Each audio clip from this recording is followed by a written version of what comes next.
Olá, querido irmão, minha querida irmã, paz do Senhor Jesus. Que bom te ter novamente aqui em nosso canal. Pastor Sávio Silva, estamos aqui para continuarmos com a nossa série O Tabernáculo. E antes que nós demos início ao nosso conteúdo, a tudo aquilo que será aqui mencionado nessa ministração, não perca a oportunidade de, neste momento, deixar o seu like. Clica aí no botãozinho, deixa o seu like, deixa o seu joinha. Aproveita também, compartilha esse vídeo. Não vai lhe custar nada você compartilhar esse vídeo com um amigo, com um irmão, enfim, com um conhecido. E não vai custar nada deixar o seu joinha, o seu like aí, porque é muito importante aqui para a manutenção do nosso canal e para o melhor engajamento nos sites de busca. Então pedimos aí a você, deixa o seu like, deixa o seu joinha, compartilha e vai ser bênção de Deus para a nossa vida. Meu querido irmão, nós estamos aqui falando sobre a série O Tabernáculo e é importante relembrarmos aqui um pouco a respeito da ministração passada do vídeo anterior. Você que ainda não assistiu o primeiro vídeo da introdução falando a respeito do tabernáculo e das suas divisões, sendo átrio exterior, lugar santo e santo dos santos, também chamado de lugar santíssimo. Você que não acompanhou essa ministração, esse vídeo, aqui mesmo no nosso canal, você poderá ter acesso a esse vídeo. Corra lá depois, assista, confira tudo aquilo que foi falado, que é para você entender toda a ministração a partir deste momento, ok? Eu fiquei de falar com vocês, meus amados, a respeito dos utensílios do santuário. A ordenança divina, a ordenança de Deus, foi que fosse construído alguns utensílios sagrados. É a mobília do santuário, porque o santuário está pronto. Entretanto, agora nós precisamos ocupar esta casa, ocupar este espaço. E para ocupar este espaço, para ocupar a casa, para ocupar o tabernáculo do Senhor, a orientação que por Deus foi dada a Moisés e aos escolhidos para poder executar essa tarefa, a incumbência foi de que fosse construído pelo menos 6 utensílios sagrados, 6 utensílios que seriam colocados no espaço, na casa, vindo do lugar santo até o átrio exterior. Assim sendo, quando a mobília estivesse preparada para ser colocada no santuário, a ordem seria da seguinte maneira: não começaria do átrio para o lugar santo dos santos, ou santíssimo. A ordem seria assim: colocariam primeiro a Arca da Aliança lá no lugar santo dos santos e terminaria colocando o altar do holocausto lá no átrio exterior, lá no pátio. Isto porque esta obra do Senhor, esta obra de Deus, o compor, o preencher esse espaço seria assim, de dentro para fora, de trás para frente. Esta é a obra de Deus, irmão. Essa é a obra de Deus. A obra do Senhor, ela sempre foi assim. A obra do Senhor sempre foi assim. Ela é de dentro para fora. O que faz alusão também e serve para elucidar a obra do Espírito Santo na vida do ser humano. A obra da regeneração, que não é uma obra do exterior para o interior, mas é uma obra do interior para o exterior. Isto é uma obra realizada de dentro para fora. Esta é a obra do Senhor, é sempre de lá para cá, é sempre na contramão do homem. Até no sentido da criação do universo, dos céus e terra, o texto bíblico do livro do Gênesis, no capítulo 1 e no versículo 1, diz-se da seguinte forma: No princípio, criou Deus os céus e a terra. O ato criacional, o ato da criação de Deus, ele deu-se assim, de cima para baixo, o que contrapõe toda a obra de formação humana. O homem, quando vai formar algo, o homem, quando vai construir algo, o homem começa de baixo e termina em cima. Deus começa em cima e termina embaixo. No princípio, criou Deus os céus e a terra. Agora, voltando para a obra do tabernáculo, seria dessa maneira. A composição, o preenchimento do espaço da casa seria assim, vindo de trás para frente, vindo de dentro para fora. Assim sendo, nós vamos começar falando do primeiro utensílio que fora colocado na casa, isto é, lá no Santo dos Santos, lá no lugar santíssimo. Assim sendo, nós vamos estar falando a respeito da Arca da Aliança. A Arca da Aliança, meu amado irmão, minha amada irmã, a Arca da Aliança que foi o primeiro utensílio a ser colocado. Vamos falar um pouco concernente à Arca da Aliança. A Arca da Aliança, no hebraico, Aron Raberit, que é Arca da Aliança, esta caixa que seria construída com alguns significados espirituais, alguns significados também teológicos, e nós vamos acompanhar isso aqui nesse vídeo ou nessa videoaula. Entenda que esta caixa que seria construída de madeira de cetim ou madeira de acácia, vamos acompanhar na escritura. O texto que nós vamos usar como base aqui é o texto do Êxodo, capítulo 25, versículo 10 até o versículo de número 16. Estarei lendo para você, e se você tiver a sua Bíblia nas mãos, é interessante que você a tenha, para que você possa acompanhar tudo aqui, conferindo aí na sua Bíblia, para você verificar tudo aquilo que está sendo transmitido como via de informação para a sua vida. Acompanhe comigo, está escrito assim: também farão uma arca de madeira de cetim. Aqui na minha Bíblia aparece a expressão madeira de cetim. Talvez aí na sua Bíblia ou em outra Bíblia que você possa ter acesso ou já ter tido acesso, pode aparecer madeira de acácia. Logo após a gente vai estar fazendo um comentário rápido sobre isso. O seu comprimento será de 2 côvados e meio, e a sua largura de 1 côvado e meio, e a sua altura será de 1 côvado e meio.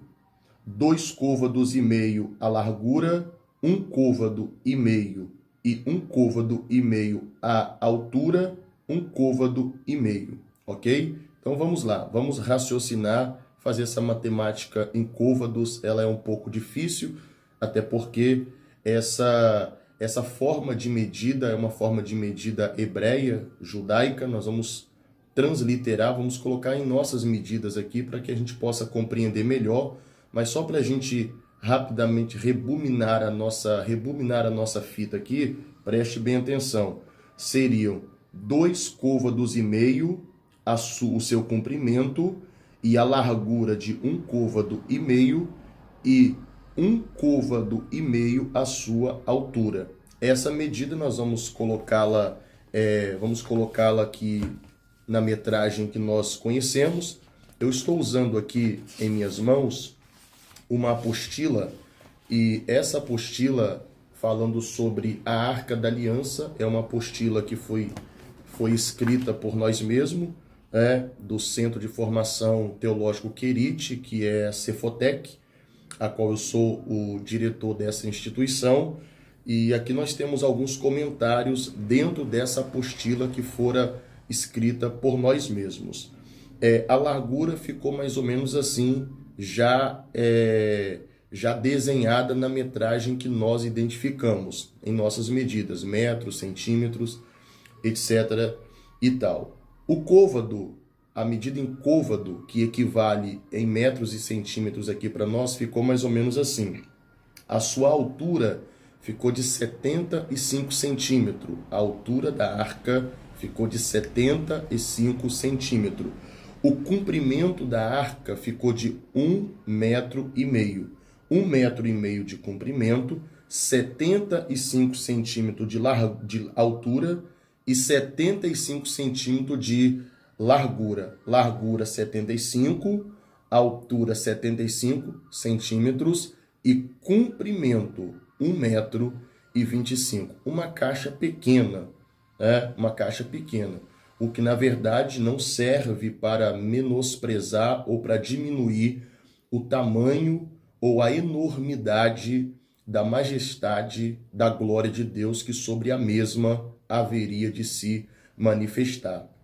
Esta caixa feita de madeira de cetim ou acácia, que pode ter a mesma representatividade, essa madeira, na verdade, é uma madeira extremamente resistente, até porque foi necessário essa madeira, por causa da resistência da mesma, para a construção da arca, uma vez que Israel estava peregrinando no deserto, e sendo esta madeira a madeira escolhida para a construção deste utensílio ou desta arca, esta madeira resistiria com facilidade toda a pressão desértica, em todos os aspectos naturais.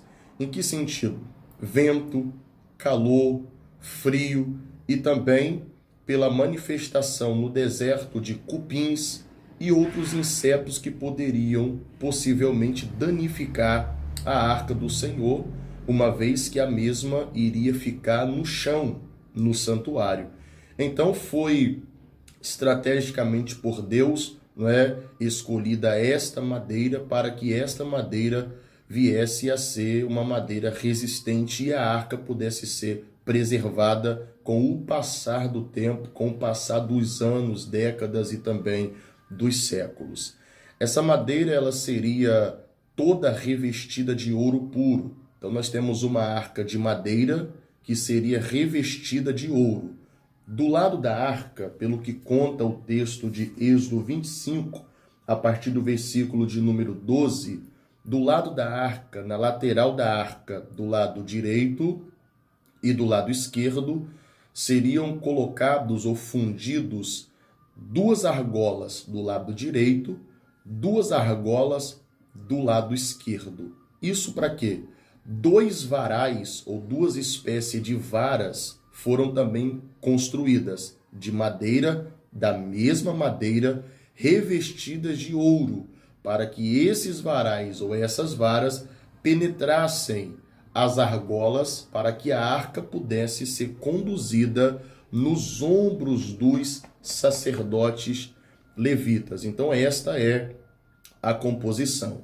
A tampa da arca, ela era chamada de caporeche no hebraico e também de propiciatório, pelo que nós conhecemos na própria Escritura, versículo 17 do livro do Êxodo, capítulo 25, à frente.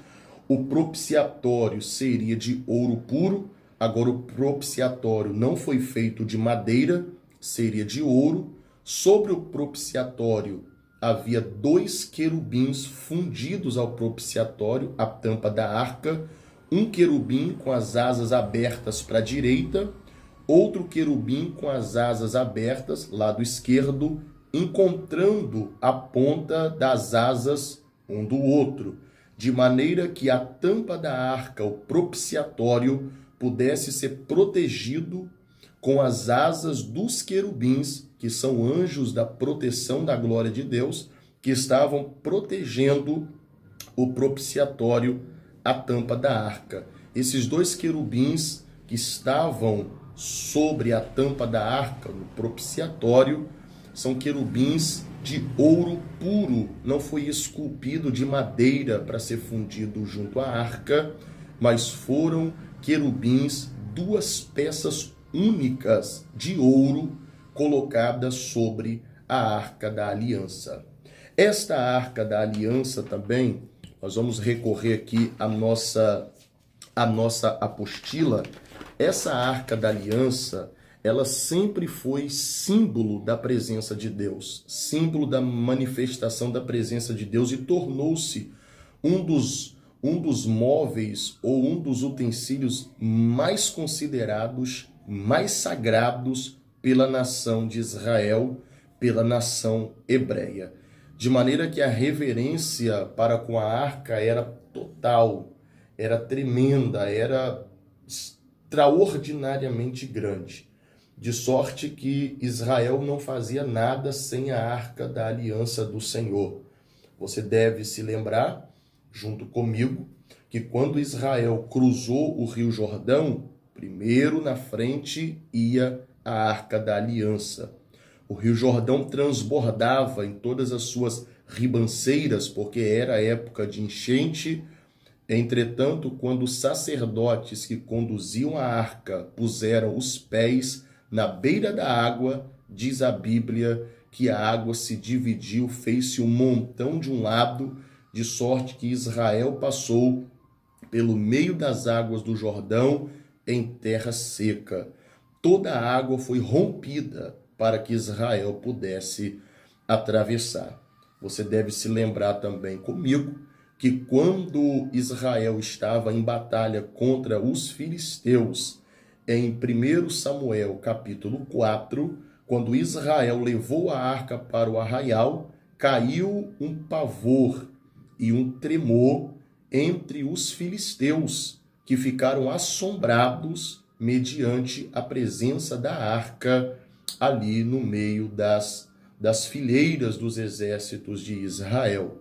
Outra coisa interessante que temos que lembrar foi que quando a arca do Senhor permaneceu na casa de Obed-edom, a Bíblia diz que a casa de Obed-edom foi abençoada, toda a sua família foi alcançada pela bênção de Deus, segundo o livro do profeta Samuel, capítulo de número 6.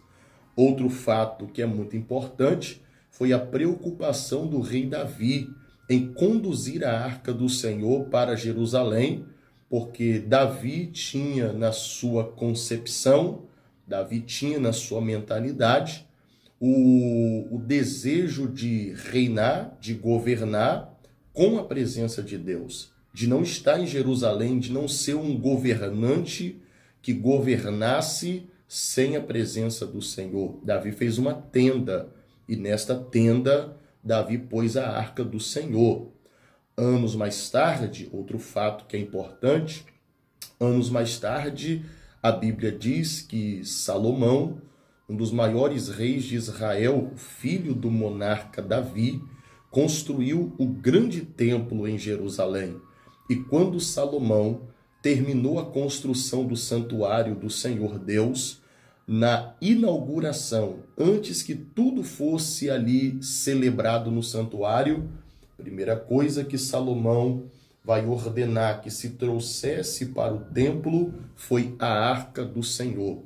E quando a arca do Senhor entrou no Santo dos Santos, primeiro livro dos Reis, capítulo de número 8, quando a arca do Senhor entrou no santuário, a glória de Deus tomou toda a extensão daquela casa. O que eu quero dizer para você, meu querido irmão, minha querida irmã, é que a arca sempre foi símbolo da presença de Deus e ficou em todos os relatos que eu aqui citei, que são poucos, existem outros mais, para deixar bem claro para todos nós aqui que o que é de mais importante na vida de uma pessoa é a presença de Deus. Sem a presença de Deus não dá para viver.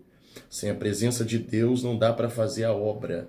Sem a presença de Deus não se canta, não se prega, não se profetiza, não se revela, não se evangeliza. Precisamos da presença do Senhor, que a presença de Deus ela te alcance, que a presença de Deus, através desta ministração, te tome de uma forma extraordinária e que você possa ter visões de Deus aonde você estiver agora, que você possa receber da parte do Senhor capacitação espiritual mediante a presença de Deus que eu aqui estou mencionando. Vamos voltar para a Arca do Senhor, para a Arca da Aliança. A Arca da Aliança, o símbolo da presença de Deus, como a que nós acabamos de mencionar, sempre na frente do seu povo, sempre na frente de Israel. Israel não fazia nada sem a Arca da Aliança do Senhor, sem a Arca da Aliança de Deus, a presença majestosa do Senhor, a presença majestosa do Deus magnífico, do Deus que é extraordinário. Agora nós temos a Arca do Senhor de madeira revestida de ouro. Essas duas manifestações aqui representam as duas naturezas de Cristo, madeira e ouro, representando as duas naturezas de Cristo. A primeira natureza, natureza humana. A segunda natureza, natureza divina. É bom que saibamos aqui que Jesus, quando veio, ele veio 100% homem e 100% Deus. Então nós temos na Arca da Aliança já essa manifestação profética que já apontava para o Senhor Jesus, sendo madeira o lado humano, ouro o lado divino da pessoa bendita do Senhor Jesus. Essas 4 argolas que nós temos nas laterais da arca, direito e esquerdo, essas 4 argolas também têm uma representatividade profética. Essas 4 argolas representam os 4 livros do Evangelho. Eu sempre gosto de citar 4 livros do Evangelho para que não fique subentendido que existe outros evangelhos.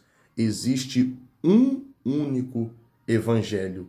Porém, este evangelho foi escrito por 4 autores diferentes: Mateus, Marcos, Lucas e João.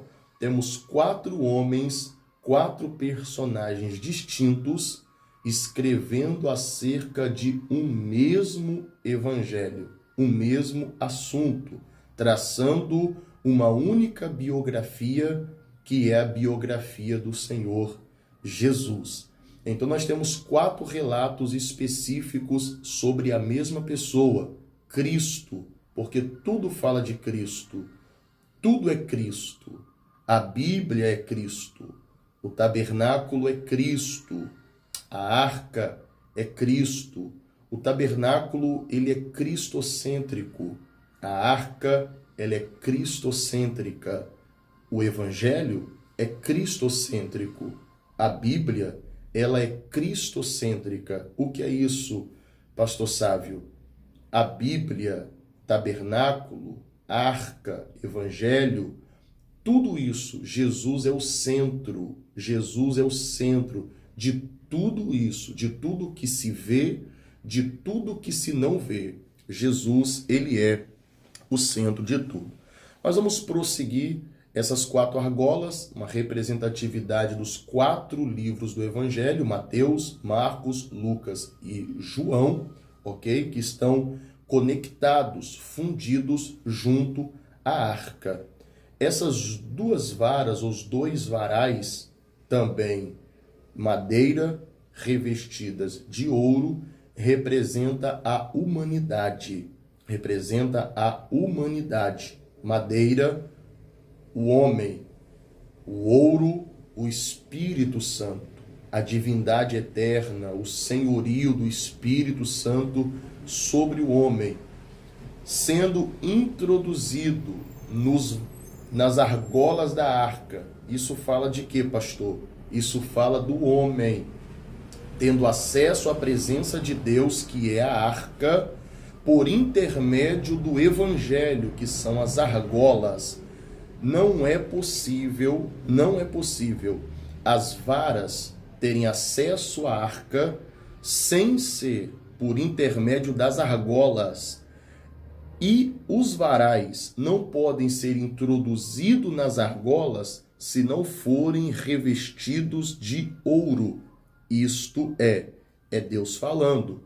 O homem, para aceitar o evangelho, precisa do Espírito Santo, pois é o Espírito Santo que convence o homem do pecado, da justiça e do juízo. Evangelho do Senhor Jesus, segundo escreveu o apóstolo João, capítulo 16 e versículo de número 8.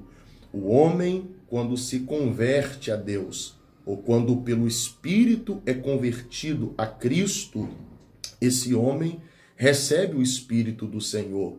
E quando esse homem recebe o Espírito do Senhor, ele se torna apto para aceitar a Jesus, para aceitar o Evangelho. O que convence uma alma na igreja não é o intelecto do pregador.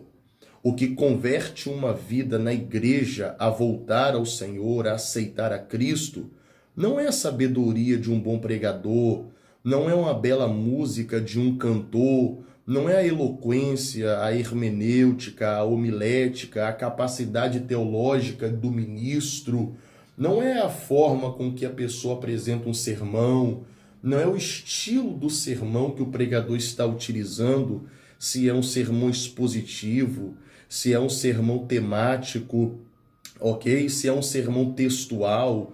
Não são essas coisas que traz convencimento. O que convence o pecador é o Espírito Santo. E uma vez que o Espírito Santo convence o pecador, o torna apto para receber o Senhor Jesus. E quando o homem recebe o Senhor Jesus, ele é introduzido na argola, ou nas argolas, no Evangelho.